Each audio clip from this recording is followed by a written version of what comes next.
Morning వంట అయిపోయిన తర్వాత అయితే గిన్నెలన్నీ తీసి బయటని తీసేసుకుంటాను ఫ్రెండ్స్. మొన్న డబ్బాలు అయితే కొన్నాము, వాటర్ సరిపోవట్లేదని.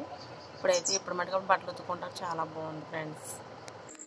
హాయ్ ఫ్రెండ్స్ చూడండి, మేమైతే ఈ రోజు అయితే మా ఊర్లో సంత అయితే తీసుకొచ్చాం. ఇప్పుడు కూరగాయలు అయితే సర్దుతున్నాను. చూడండి, పాలు కాసేసాను.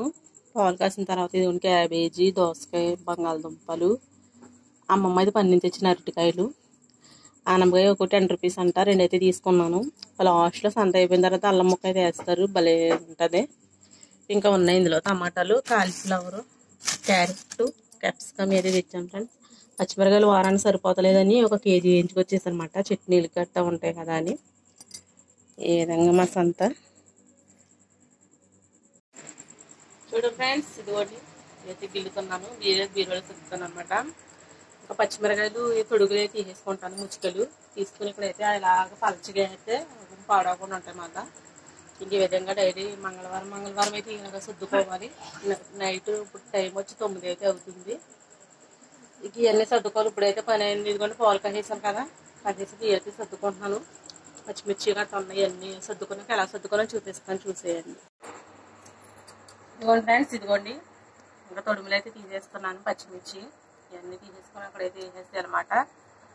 ఇంక ఈ విధంగా మంగళవారం కదా, ఇంకా సర్దేసుకుని పని అంతా అయిపోయింది. అంట్లు గట్ట కడిగేసుకున్నాను. నైట్ కూడా ఇంకా రేపు పొద్దురికి లేకుండా అన్నీ కడిగేసుకున్నాను. దోమలు అయితే ఎప్పుడైతే అయితే కుట్టేస్తున్నాయి. ఇంక ఈ విధంగా అయితే కుట్టేసినాయి దోమలు అయితే మరి దారుణంగా. పచ్చిమిరకాయలు అయితే ఇంకా అలా వేసుకోవాలి, ఇలా పాడైపోతున్నాయి కొన్ని. ఇదిగోండి, పక్కకి రేపు పొద్దున కర్రీ లేకపోతే పక్క తీస్తాను అనమాట. కొంచెం డాగులు వచ్చేసినాయి, పక్కన పెట్టేసుకుంటున్నాను అనమాట. ఓకే చూడండి ఫ్రెండ్స్, ఇదిగోండి ఈ విధంగా అయితే రెడీ చేసుకున్నాము.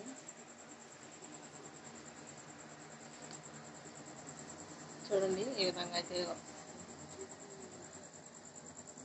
ఈ ఫ్లవర్ అంటే చాలా ఇష్టం ఫ్రెండ్స్ నాకైతే. భలే ఉంటుంది, బాగుంది ఫ్రెండ్స్. పాలు ఇంకా పెట్టేస్తాను. ఈ వీడియో ఎంతవరకే. ప్లీజ్ లైక్ చేసి సబ్స్క్రైబ్ చేసుకోండి. Bye friends.